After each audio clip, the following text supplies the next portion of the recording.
Hey, great Thursday evening. It is a crazy great evening in the city of Brownsville, and sometimes I'm here by myself, and today I've got two people here. I I actually got someone in the studio audience, and I got Frankie out there who's in the New York City right now. And let me say, guys, it has been an interesting day. We're trying to uh, get on line the ethics committee hearing that's going on right now. I actually had an opportunity to speak a little bit on the ethics committee until I got muted. Until I got muted, and for some reason, they are trying to stifle or quiet freedom of speech. Let me go say, guys, right now that they are in executive session. It's kind of a little bit on the dull side, and again, I'm placed on mute.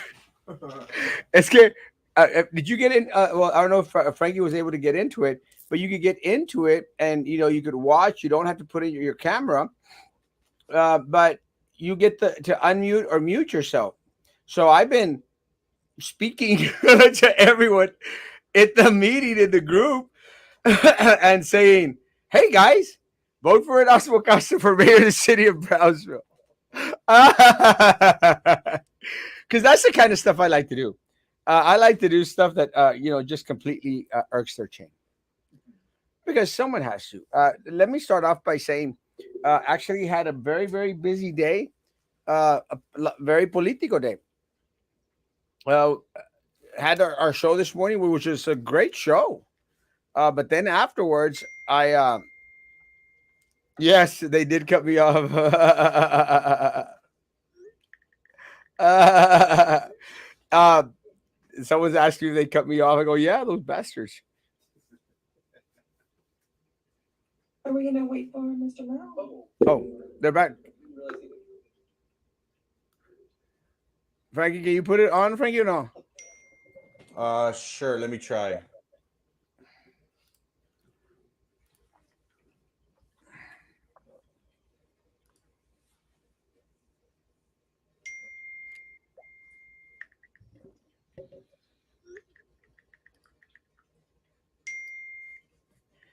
Well, while we're doing that, guys, and they still have me on mute, they're coming back from executive session. One of the things that Commissioner Las Chanclas did, he went out there and threw Nerth Golansky under the bus. I mean, the guy literally went out there and stated that Nerth Golansky did the quid pro quo for him. And that was kind of on a trippy side because it wasn't anything about Golansky. It was on him by some ethics committee, some ethic issues that had been brought up. Also, threw Sandra Sines under the bus. And I thought, that's crazy. Saying that Mayor Martinez had Sandra Sines as his assistant so he could have an assistant. So, you know, it's like going like, well, I thought you said you liked Sandra Sines.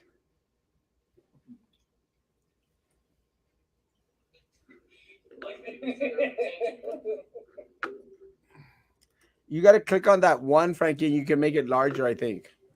It is 9:04. Next item is items for individual consideration. Move to stage, Consideration Frankie. and action regarding ethics complaint 2022-09-02. Okay. Sections 38, 192, section F. Title deliberations provides that the EAC may discuss Mute yours. any evidence and testimony that was submitted and the opinions of the commission members about the credibility of the information before the commission and the applicability of chapter 38. Deliberations may be an open or closed session, but all decisions must be made in open session. Chairman, I think you were going to finish. Oh, but I'm open. Sure. Yeah. And so pursuant to that section, we did not deliberate about the merits of the case. Back there, we were discussing some legal issues with our counsel.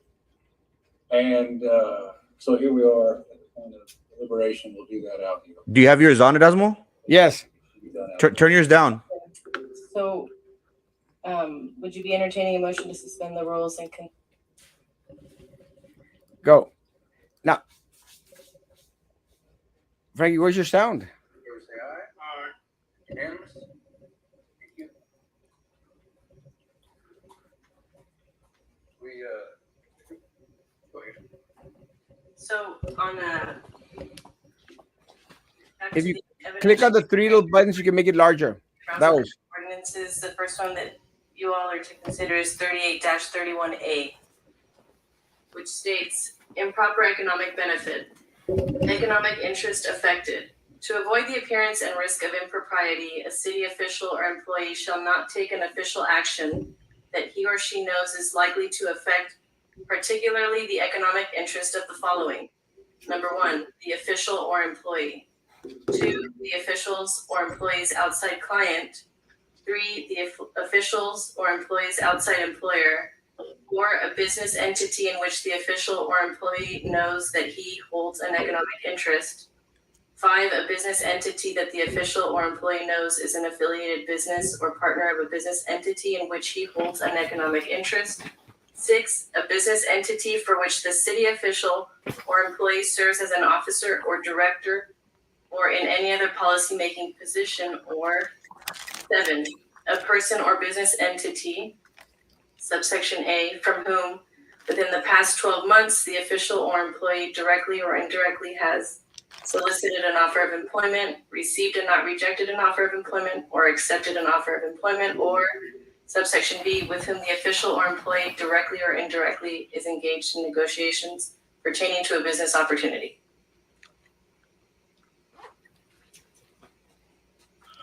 Does anybody point they want to discuss or deliberate whether or not Mr. Del Santos violated Section 3831A, improper economic benefit? I have lived my entire life avoiding publicly saying things that I'm afraid is going to offend one party or the other. So, with apologies in advance, in this particular case, I actually do not believe that there was an incident that would call for a charge of improper economic benefit. So I would be prepared to say or vote or not make a motion to reject that claim. Before we get to the vote, let's go down. Mr. Barr, do you have any thoughts you'd like to have on that? Yeah, I do. Commissioner De Los Santos, in his description of basically, he was talking about why he was receiving these complaints. He mentioned incidents of other commissioners, sale of property, purchase of property, Kalonsky. pro quo, email, and I get a sense that there's other, to the extent those can be documented, those are going to be serious violations, and that they should be looked into. I was also interested in Mr. De Los Santos's description of how information comes up. He says it's either by Freedom of Information Act or under 38, which would mean that people like Ms. Rubalcaba are performing about the only service that we can get as far as looking at these matters. We don't have investigatory journalism to speak of anymore. There's no fourth estate. And so everything goes along in the dark unless Ms. Rubalcaba and others who brought this forward are bringing it forward. I get a sense that it's not that we got too many complaints. We just do not have nearly enough that would deal with that. Now, as far as the economic benefit, I don't think I've seen any evidence that Commissioner De Los Santos is much motivated by money, avarice, greed. I think from his references, might find others who are, that they would be squarely within this economic benefit section. But I'm inclined to accept it on that issue. There's no substantial economic interest effect involved. Now, we may reach it on one of the later issues. That would be my observation. Sir, you see anything to include in the deliberations on 3831? Cordelia? I follow suit Mr. Merrill and Mr. Stapleton. At this time, I do not believe I have heard any evidence today to substantiate an improper economic benefit. I'll make a second. So I guess, do we have a motion to that effect that Mr. De Los Santos did not file? Chair, I would suggest waiting until the end when you move on to the action regarding the entire ethics complaint. So let's move to the next one. All right. The next one would be 3835, representation of private interest.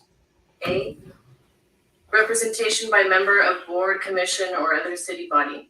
A city official or employee who is a member of a board, commission, or other city body shall not represent any person, group, or entity. Number one, before that board, commission, body, or number two, unless the board, commission, or body of which the city official or employee is a member is only advisory in nature. Number three, before city staff having responsibility for making recommendations to or taking any action on behalf of that board, commission, or body. Or number four, before a board, commission, or other city body that has appellate jurisdiction over the board, commission, or body of which the city official or employee is a member in any issue related to the officials or employee's duties. So the other side of the dais, anything, Mr. Dooney, you'd like to put out on deliberation on this point, a possible violation of 3835? I do have concerns regarding some of the evidence that we heard with respect to the unsolicited helping draft of an MOU. I do have concerns about the Camille Playhouse. And while the allegation is that he approved a budget and we have evidence to say otherwise, that there was no budget, I still think it blurs the lines of being involved in an audit committee that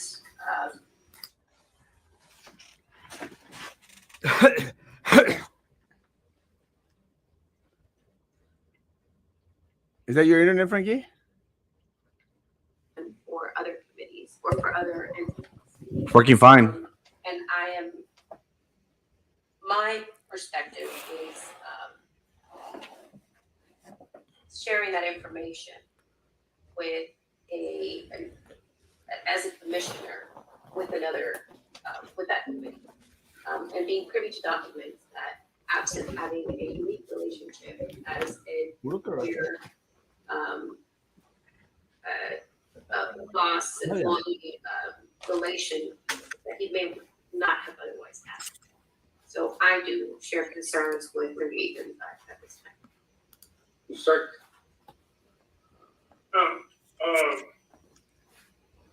And I think that's probably the key to that one is the key to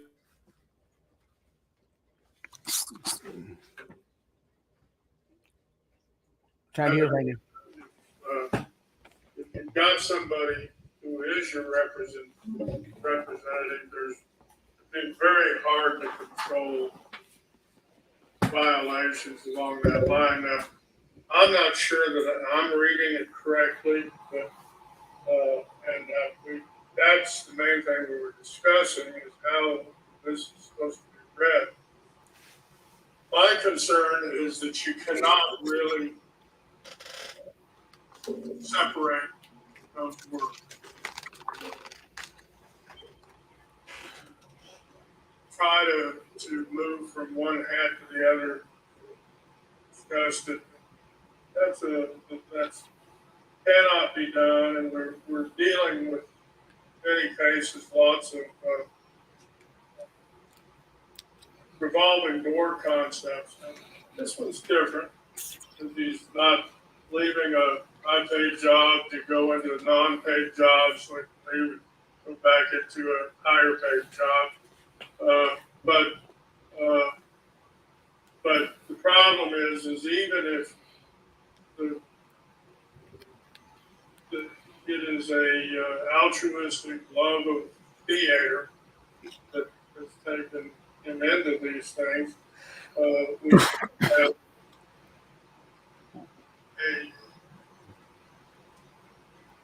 under the terms of what's described here,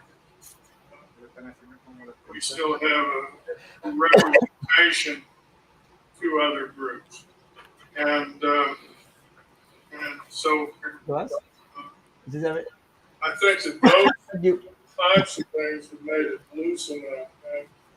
And we've got some culpable metal standards that have been mentioned. And what did you tell us what those are again? The culpable metal.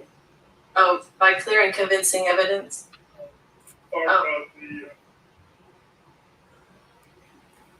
Whether it was intentional or unintentional. those different standards. This is the ethics hearing. They're rendering their verdict. Don't see it. Sorry, you want me to read all three of them? Yeah, I could do it. Okay. I'm reading out of 38-194B. When referring a matter under subsection A of this section, the Ethics Advisory Commission may recommend the following sanctions. Number 1, letter of notification. When the Ethics Advisory Commission finds that a violation of this chapter was clearly unintentional, or when the action or conduct found to have been a violation of this chapter was performed by the official or employee in reliance on a public written opinion of the city attorney. The second one is letter of admonition. When the Ethics Advisory Commission finds that the violation of this chapter was minor and or may have been unintentional, but where the circumstances call for a more substantial response than a letter of notification. The third is a reprimand. When the Ethics Advisory Commission finds that a violation of this chapter was committed intentionally or through disregard of this chapter.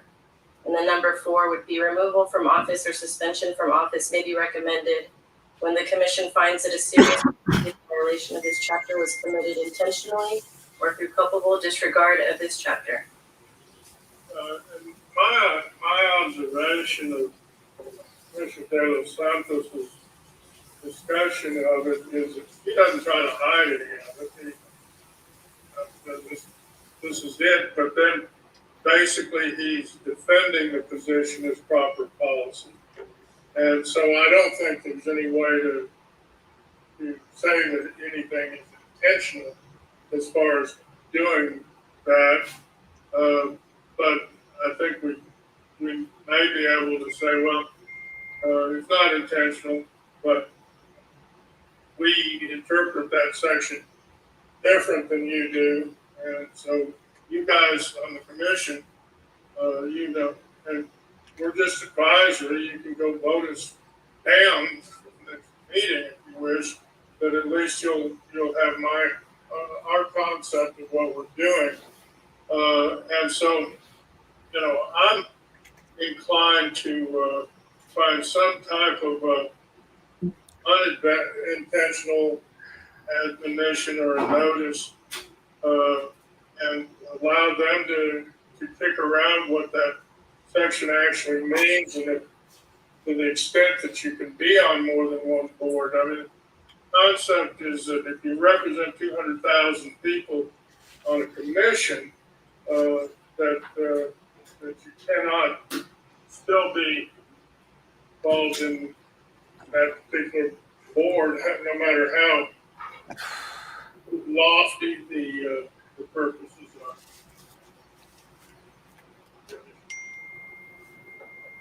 Laura, do you have anything you'd like to include in the deliberation? Merrill? Would like to say,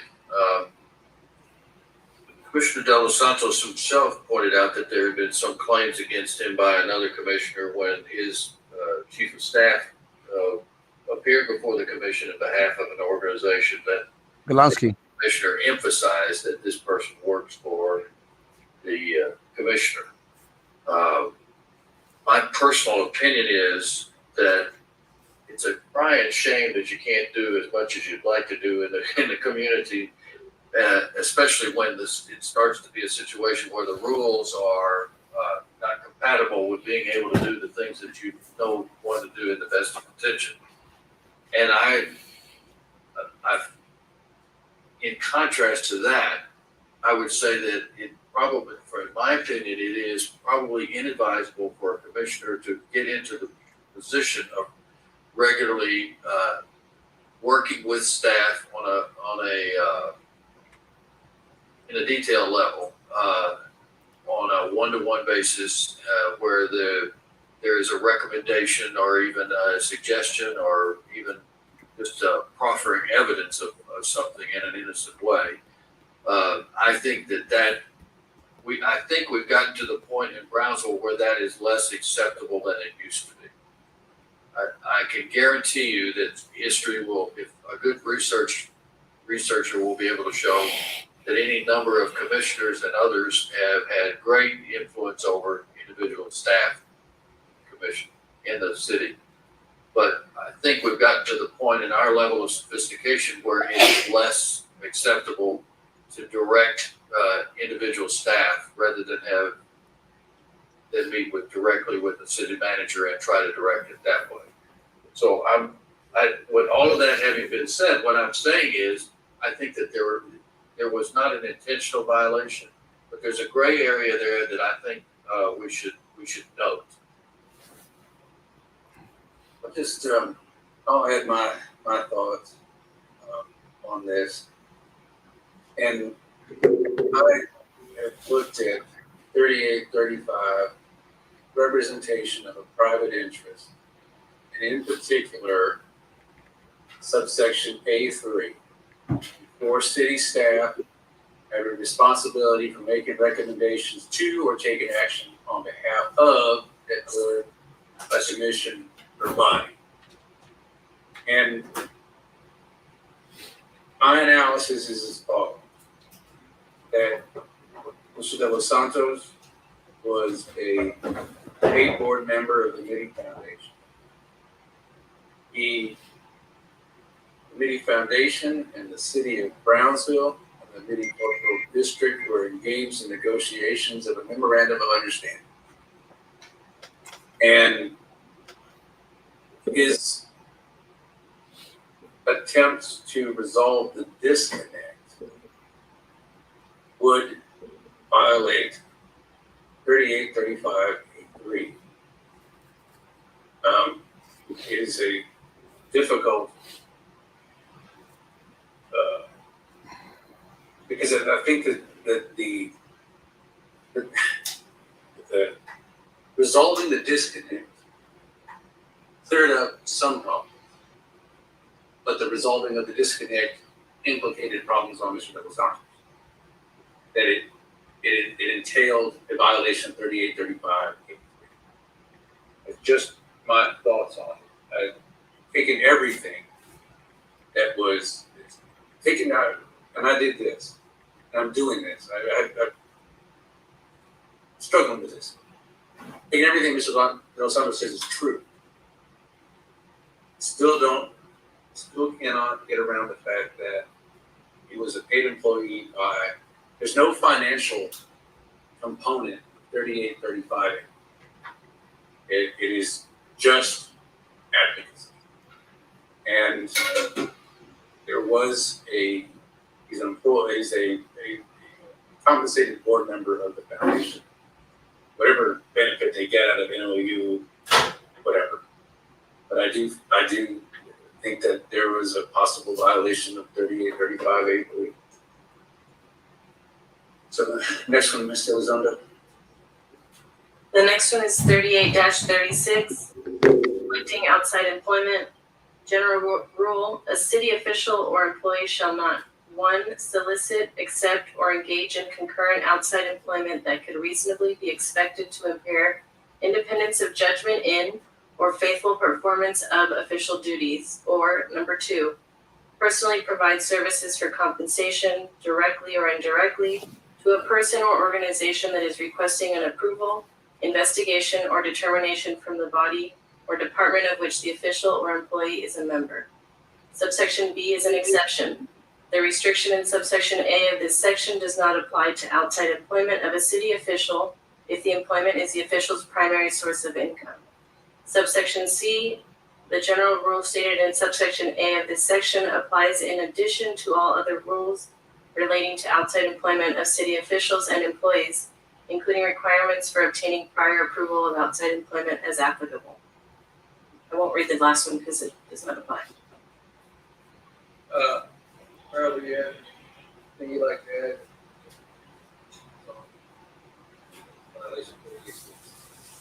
Commissioner De Los Santos has been able to provide a lot of insight into what is going on this. Too bad you didn't get that letter, because it probably might have even ameliorated some of your concerns. But it's pretty clear to me that he understands the rules.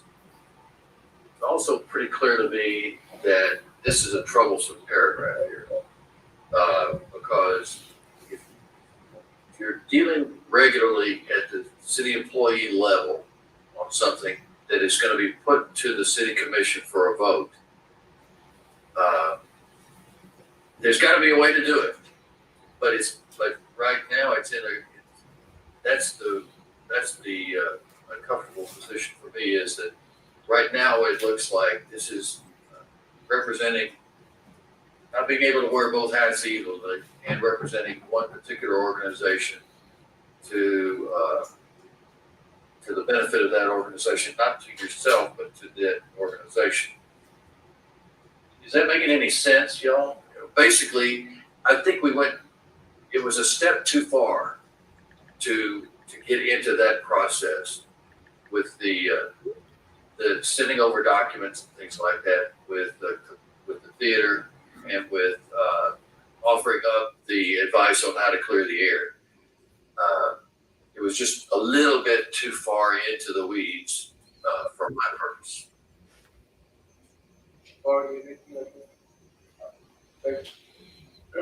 That section concerns me, its title, conflicting outside employment. And I'm employed by receiving an honorarium board member. And I think that's true.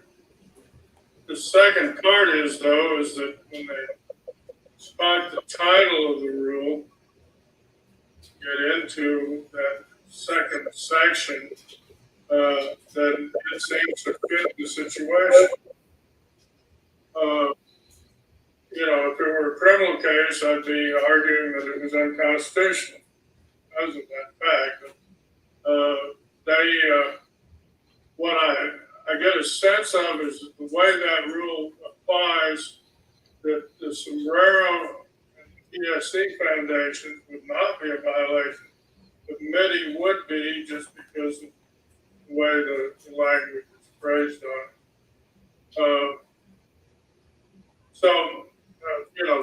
That would be my thought.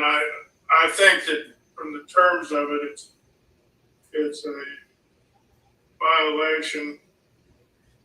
But again, I don't see it as an intentional act. I think that the commissioner feels like that he had every right to be on all those other boards.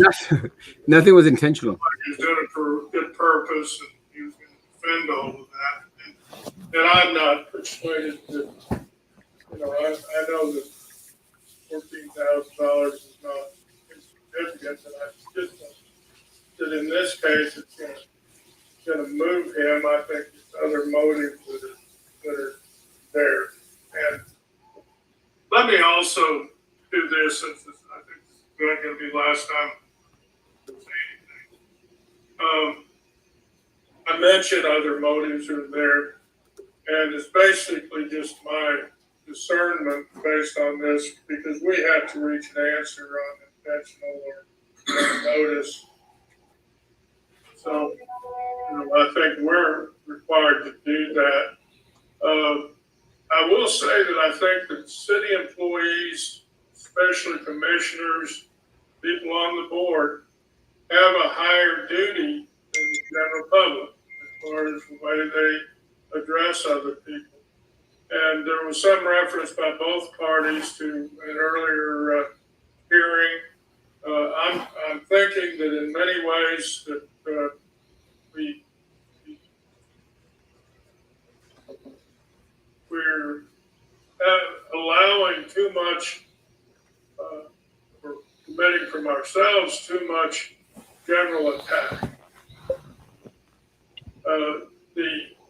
I kept making reference to the Robert Rules of Order, and it specifically, and I think you're probably under Robert Rules of Order. We can look at it, but it's got other purposes there. I've stayed largely out of technical disability. I've stayed away from social media much, but and I know that can get nasty. I've read the stuff, and it comes up on almost every case where wild and nasty accusations. One of the earlier ones we had was somebody was called a Nazi. Clearly was not a member of the Nazi party. Those words should mean something, but what I think the first duty is expressed in this as far as the commissioners and all the employees is that they're told by the rules, refraining from attacking a member's motives. When a question is pending, a member can condemn the nature or likely consequences of the proposed measure in strong terms, but he must avoid personalities, and under no circumstances can he attack or question the motives of another member. The measure, not the member, is the subject of the debate. If the member disagrees with a statement by another in regard to an event that both witnesses he cannot state in debate the other thinks is false.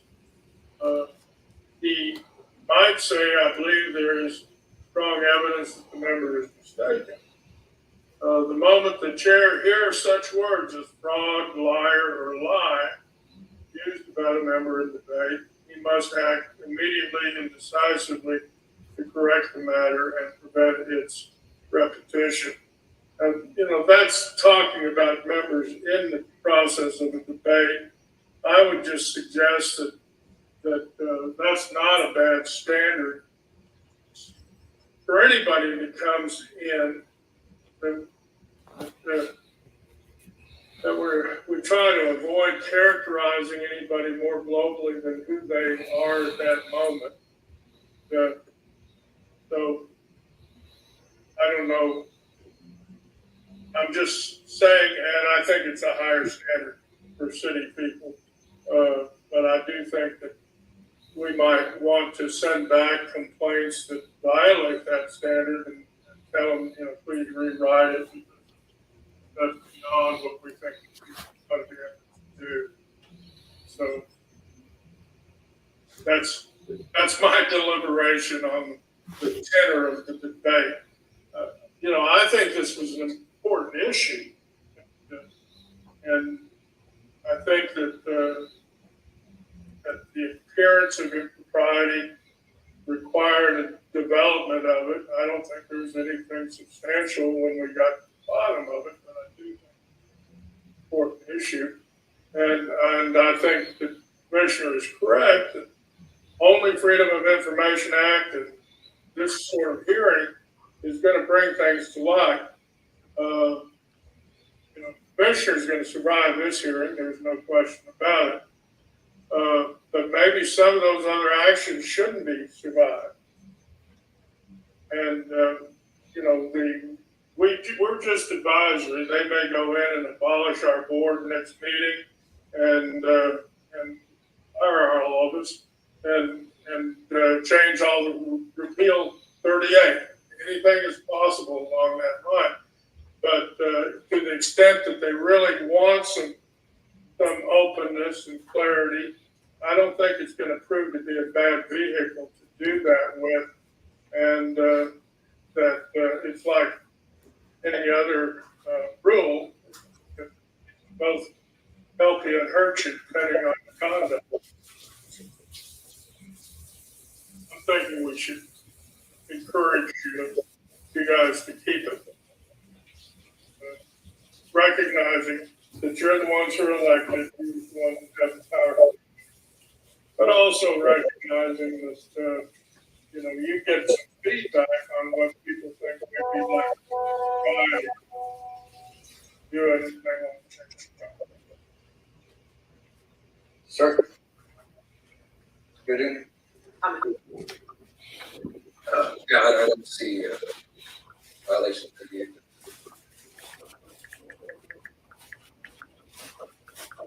I guess. I can make a motion if we're ready for that. If you're ready for the items for individual consideration.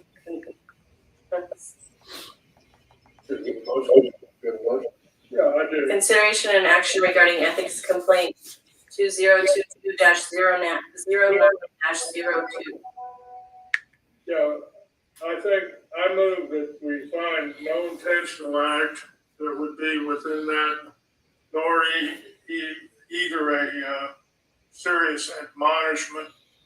I do think we should find a notice violation of, not on 3831. I think we should find no violation on 3831 because of lack of evidence of economic benefit. On 3835 and 3836, I move that we find a notice violation lacking intent based on membership on multiple boards. Do we have a second to that motion?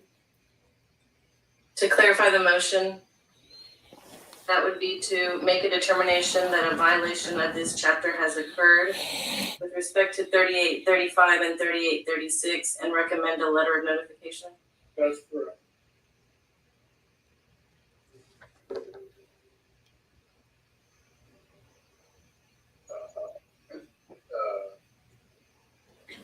Well, I just want to make sure that I'm seconding the motion that I think that what we want to say is what I had tried to say before, which is that there's a gray area there. The way the rules read now, there was a violation. There may be sensitive about it. We may be unhappy about it, but there was a violation. If you would read that notice one again, please, where that describes what the motive is, I think that comes pretty close to Mr. Merrill's gray area. Oh, sure. This is the, okay, yeah. 38-194B1. Yeah, let me get.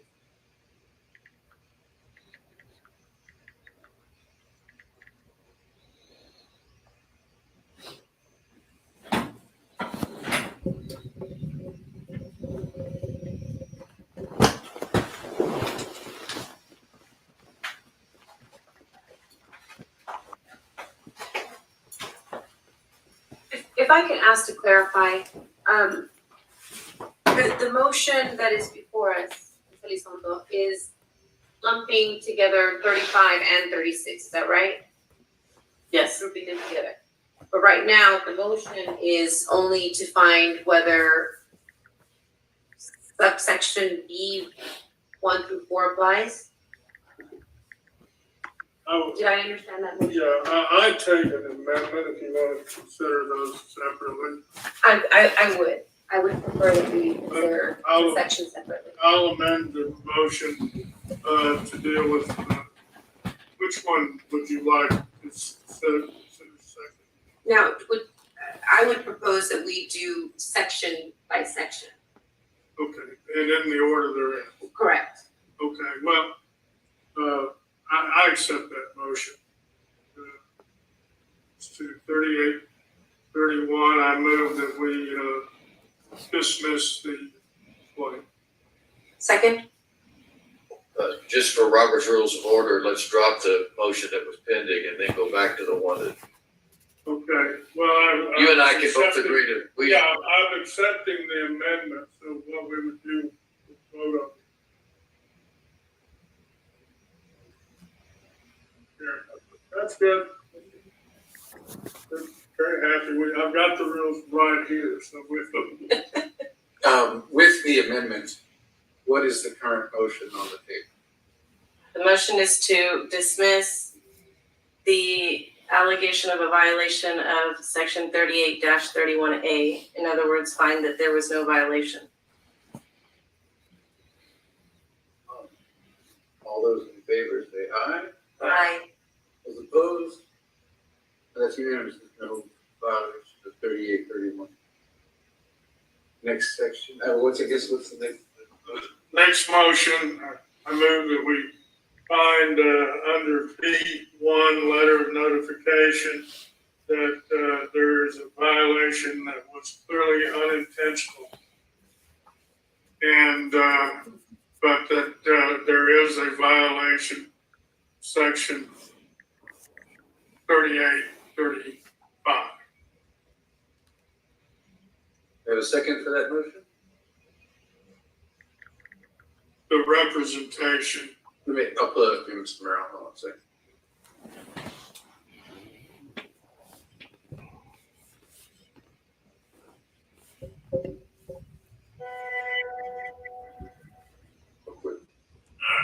Yeah, so this is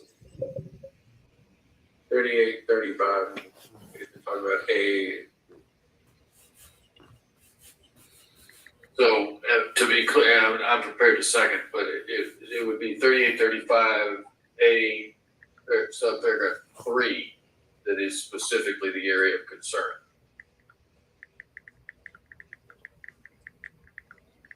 Which was, There were two sections that were discussed.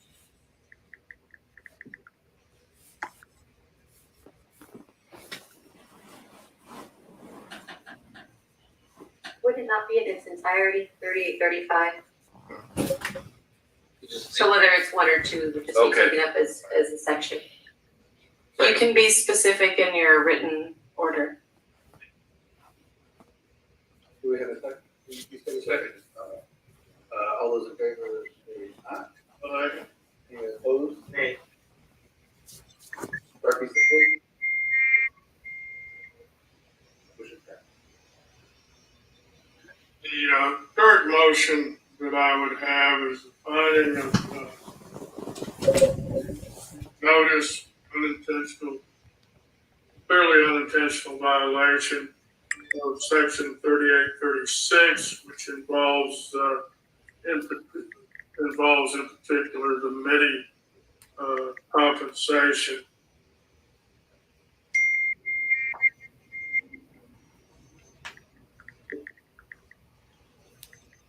So, I guess, would you clarify the motion for us? Did you repeat it? I couldn't hear it. I'm sorry, the 38, that we find a notice violation of Rule 3836 based on, well, we don't need to give the basis now, but Mr. Carduno has described the basis. Just a section. A section general. Yeah, the section in general. So could you repeat that motion then, as you have it?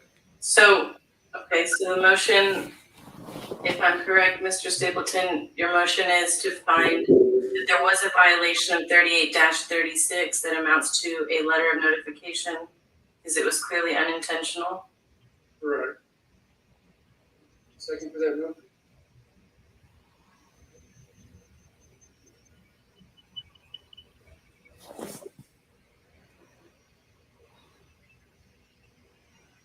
motion is not seconded. Oh, no, does it die? It, yeah, it dies within a second, so that all you need to do is ask for another. All right. I'll entertain a motion to dismiss the allegation that Mr. De Los Santos violated section 3836.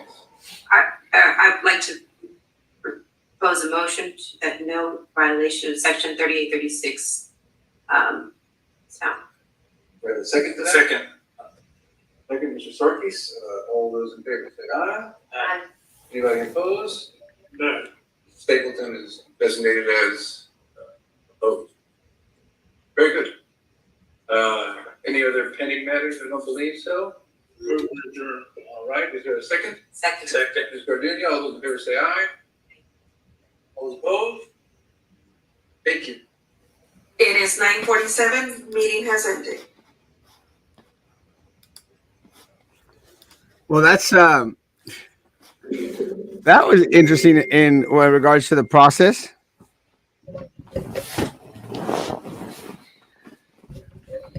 How could it be unintentional? Unintentional. He wrote the MOU. It's not like if he accidentally tripped and his hand just started writing and oops, here you go, an MOU. Look, Unintentional. look, guys. One of the things that I've been and I know I'm supposed to be on the positive side, but one of the things that I've been very, very adamant about, especially with things dealing with a lot of these boards and committees, Frankie, people need to understand the number one problem with the city of Brownsville and the number one issue on my platform is getting rid of all these boards and committees. We're never going to get anywhere. We're never going to get any true justice for anything. Nothing. And my issue is it's all a show, Frankie. It's just a show. We went through the process. But we had individuals on there. I mean, even very good friend of mine, Martin Sarkis, went out there and seconded it. Didn't do anything wrong. And the question is, was there something that was done that violates, just ethically violates? And the answer is yes. It's yes. And again, it's not a witch hunt. We're just going to agree. But nothing is going to change in the city of Brownsville. While that 1% controls every single board, every single committee out there. It's like going out there and something that John did. Defended Brusiak. Defended John Brusiak at PUB. Does anyone out there tonight, anyone, really think that John Brusiak had nothing to do with the Tenasca deal? Anyone? And I'm going to say there are some people, because we did have individuals out there defending John Brusiak. And that's unfortunate. So, Commissioner Santos, no punishment, no admonition, just a letter that's going to be written by the ethics committee to say, hey, be careful, because people are watching. Nothing changes. Everything stays the same. And I think Susan Rubalcaba owes me $2. Could you get into the his closing statements? What he said? I know you mentioned it earlier. He stated he threw a commissioner and a PUB board member to the bus. Is that correct? Yes. Um, Part of the verbiage that went on during the closing statement was North Kolonsky was out there selling properties to the city of Brownsville. She's the one that should be up on the ethics committee. Sandra Sines worked for Mayor Tony Martinez as his assistant. So it's not unprecedented. If Sines did it, Tony Martinez do it. Why can't I do it? Well, Tony Martinez stole millions of dollars from us. Lied, cheated, and stole. And that's what came out in the audit report. So is that your figurehead? Is that your model in order to guide you through being a city commissioner? Tony Martinez? And going to follow the lead on what he did? It's not good for Brownsville. But I'm wondering if North Golonsky is going to respond to Commissioner de los Santos' allegations. My question is a written letter saying you were wrong.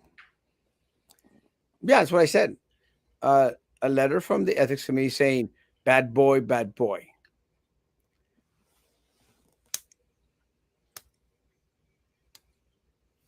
That's what we got. So after 6 hours, guys,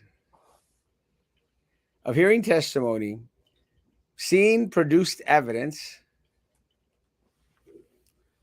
we got a slap in the wrist. Don't do this again. You should not have done it, but just be careful. It's okay. Because most of everything out there, according to the ethics committee, was done unintentionally.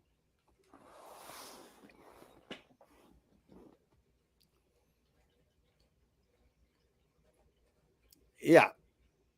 A lot of mimosas. It's very difficult, I guess, to for any commissioners to get reprimanded. You know, the first ethics hearing or complaint against Commissioner de los Santos was regarding Daniel Molstead, and I attended that one personally, and you know they found no Mr. Commissioner de los Santos, you know, was not culpable in, you know, the allegations that were filed against him. This second one that was filed, in my opinion, was a little bit more, had a little bit more weight, in my opinion, because he did, in fact, and you have always said this. It seems as if Commissioner de los Santos serves more than one master. He sits on the MIDI Foundation / Cultural District / whatever it is. He sits on the sombrero. He sat at one point in the theater arts where he tried, or he got a contract for his chief of staff, the now District 1 candidate for commissioner, $40,000. And he's also a city commissioner. So he wears several hats. And while his argument is, hey, you know, what's wrong with this? But again, when he intentionally writes an MOU as a sitting city commissioner, and then he washes his hands by saying, hey, well, I didn't vote in it. But still, you have an indirect or a direct participation in the outcome of what's going to happen.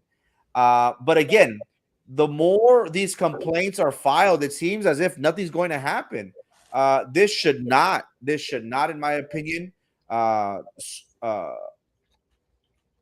make us not file these complaints. It should encourage us even more, because the one commissioner that everyone was very hopeful for was Commissioner de los Santos. And I think he's turned it around in a very, very negative light. He goes the defensive route. He goes the homophobic route. He always uses that and saying, oh, you're against gays and that's why you're attacking me. No, it's nothing personal. It's about you as a city commissioner. What he does is he always throws these defense mechanisms. The gay And card. one of my friends says it. Oh, he tries to, talk very eloquently and tries to spin it around. And he's just walking around in circles. I told my friends, he wants to be like an attorney. He wants to sound like an attorney. He's not an attorney.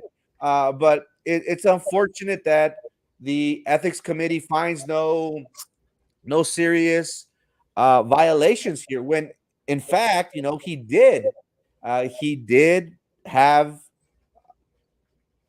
or he did participate in the writing of the MOU. It's unfortunate. It is unfortunate because I expected a little bit more.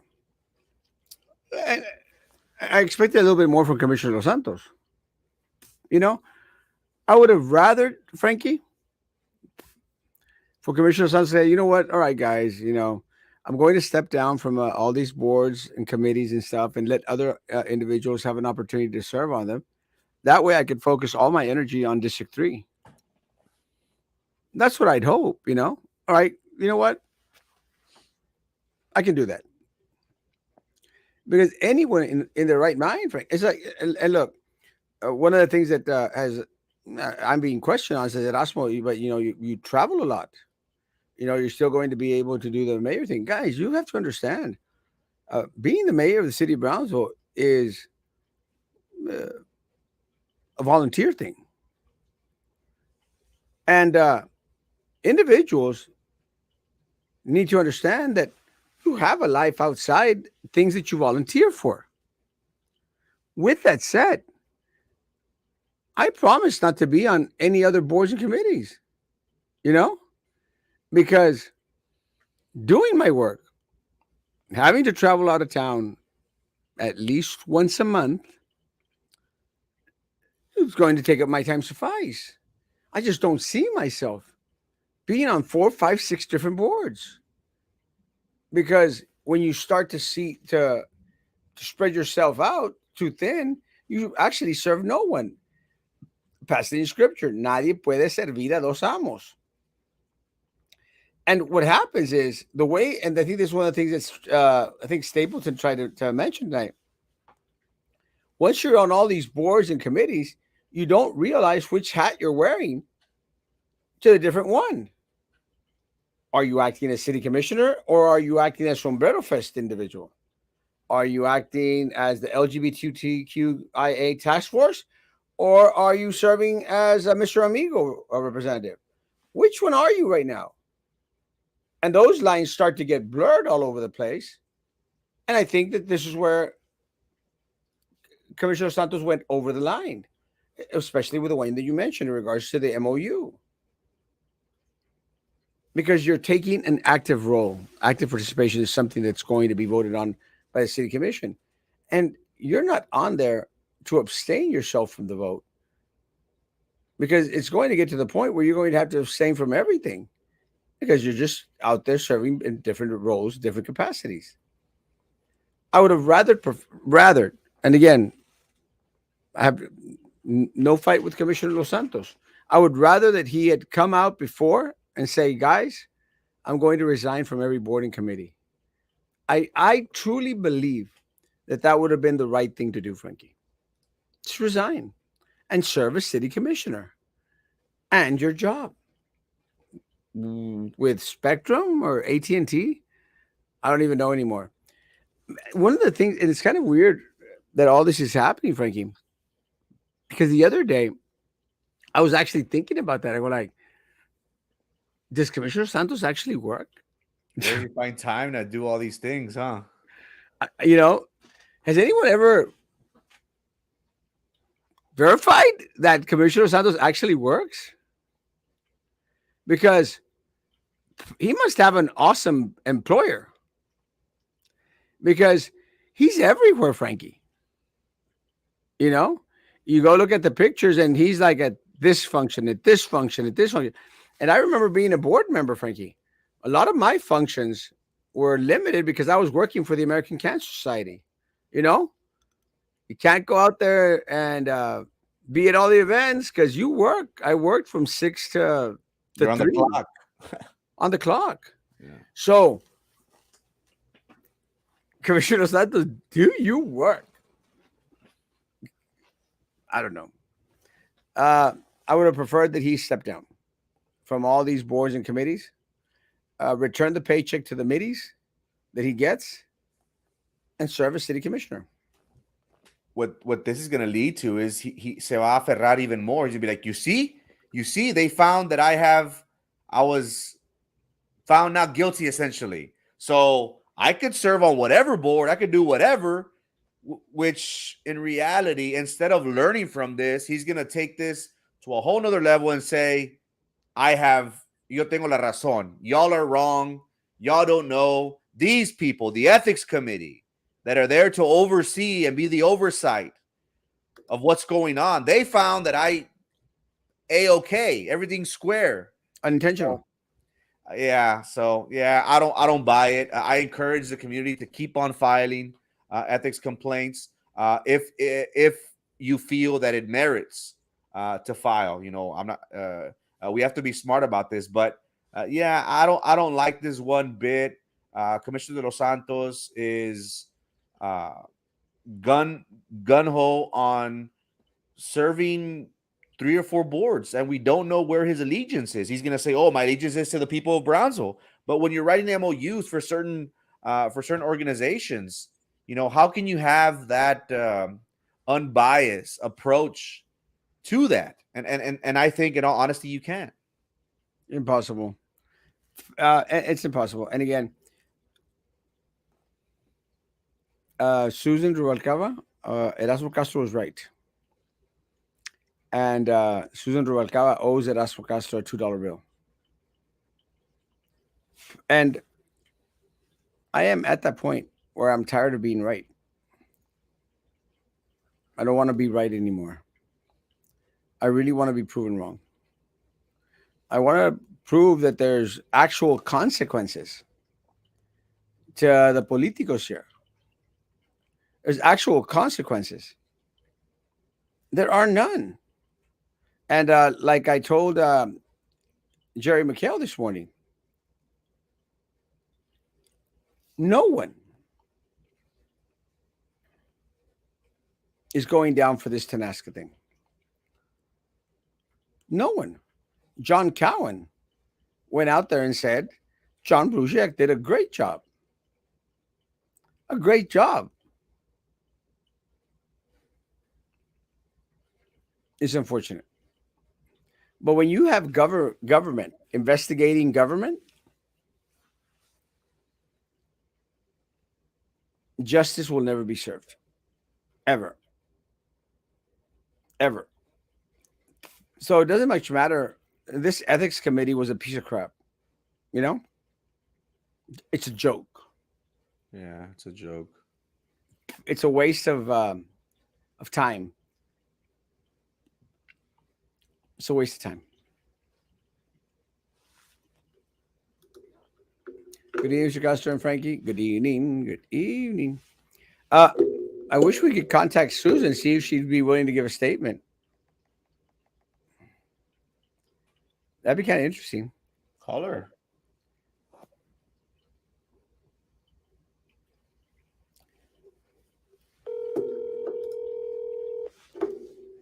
Just like the Charter Review Committee. Yeah. She's probably tired though. 6 hours in there. Hello? We got you on live. Huh?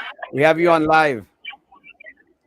Oh, because I'm driving. Oh, it's okay. So I'll call you later. Okay. Bye. Bye.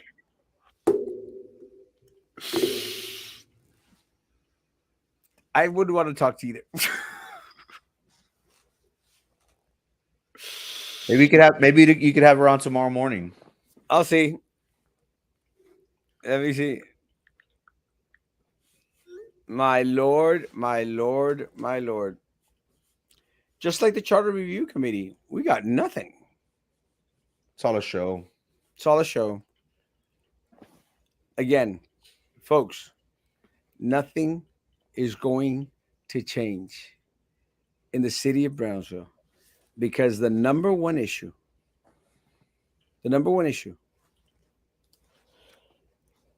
with the city of Brownsville that needs to be addressed is the boards and the committees, Frankie.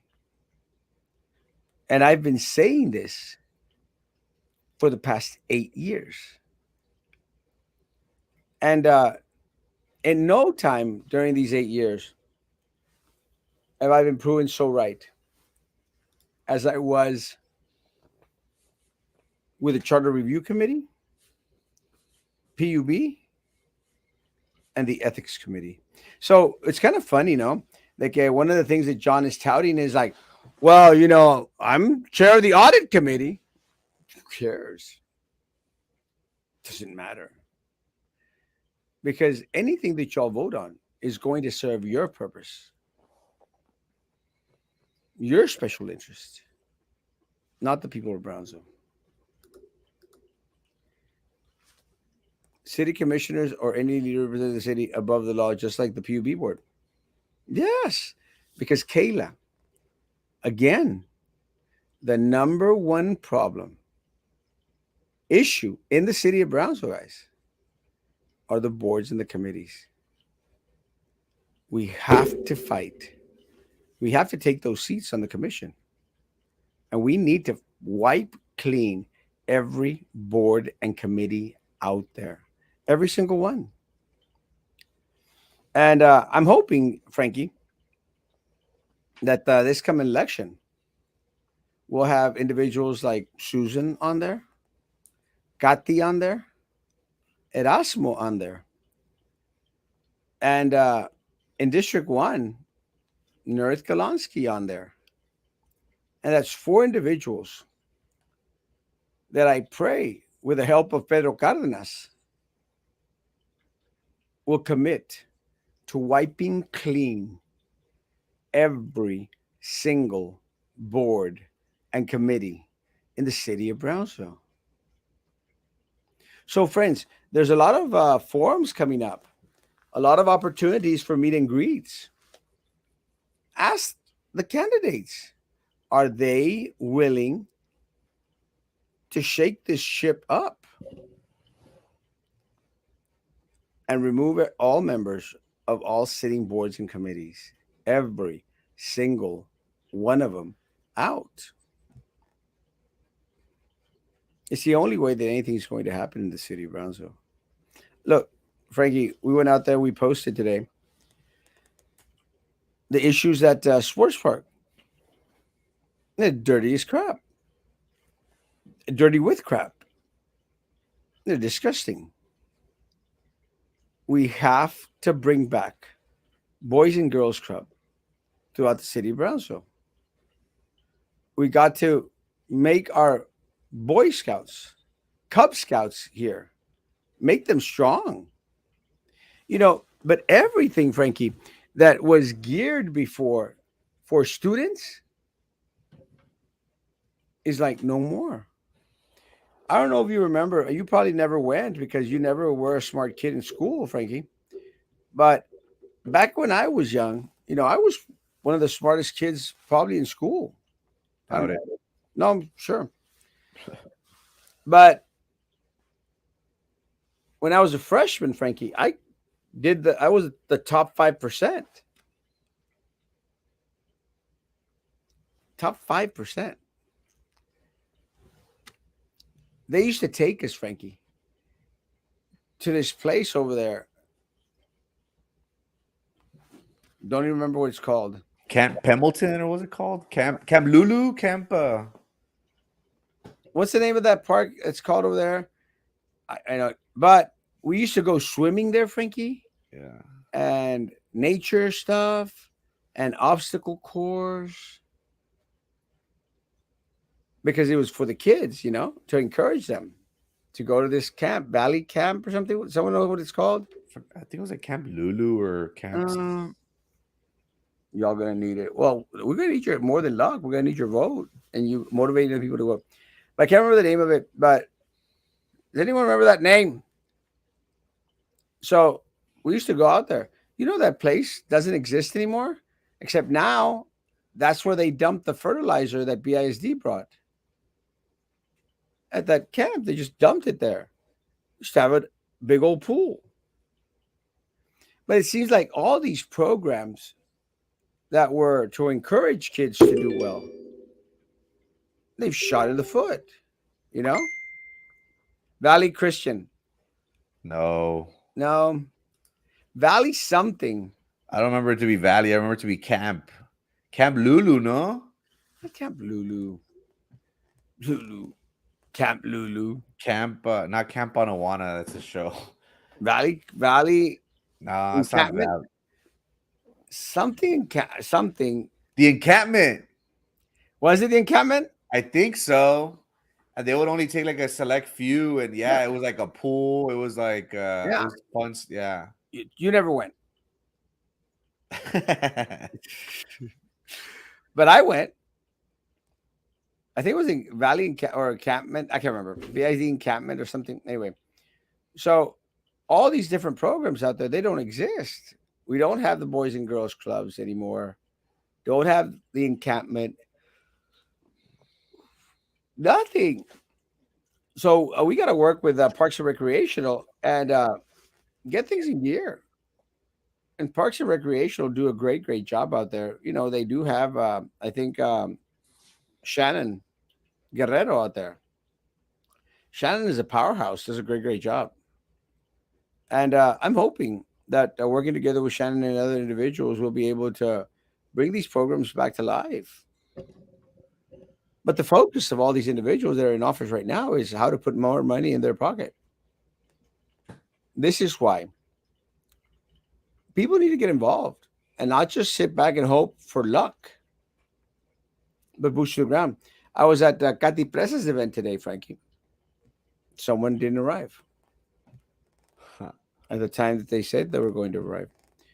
But let me tell you, it was a good group out there. And I wanted to tell individuals out there, they need to support their candidate. You know, not just go out there and eat their food. Need to go support the candidate. Need to go out there and make sure that your candidate wins office.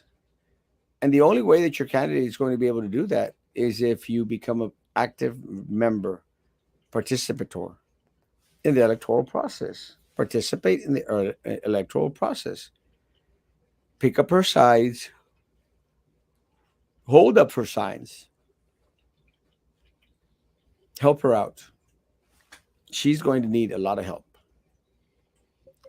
Do you really think Alonso's gonna respond? I honestly don't. I think she's just gonna work the campaign harder and then be like, poof, here's your candidate.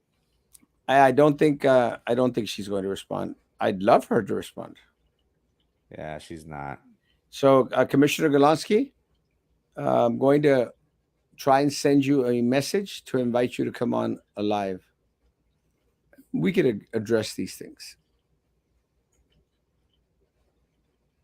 Maybe.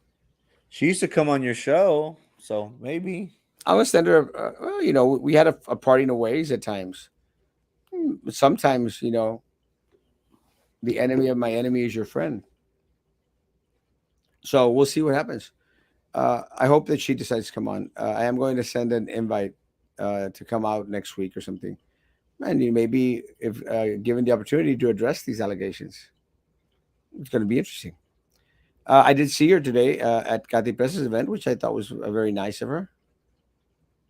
Saw William Garza there as well. I think Manuel Trevino was out there as well. A lot of good people out there. So it's going to be an interesting election season. I think those are all the candidates I saw. All right. It's past my bedtime. I'm actually going to go watch John Wick. Must be nice. John Wick is awesome. I need to watch the first 3. You haven't watched the first 3? Frankie, there's nothing better in the world. I'm a Bourne fan. No, puppy. Born no le llega a John Wick, bro. Really? No, not a doubt. John We'll Wick see. is amazing. We'll see. So I'm gonna go watch it tonight, and I'll let you know tomorrow, guys. I'll be all dormido tomorrow. I'm supposed to meet up with some old timers at 5:30 in the morning. I'm gonna get out of the movie 11, 12, 1, 2, like at 2, 3 o'clock in the morning, and then I'm going to go meet with some Whataburger coffee drinkers at 5:30, 6 in the morning with Argelia Miller. There you go. It's good. So gonna do it because that's what you do when you're running for office, Frankie. And I'm planning to hit it hard. Guys, have a great evening. We'll talk to Susan later on, and talk to Susan later on. It was the encampment. The encampment, yeah. I got it right by accident. Guys, have a great evening. I'll be back tomorrow 9 o'clock in the morning. Guys, be good to hopefully, if I'm not too asleep. Guys, be good to each other. Continue to be good to me. God bless.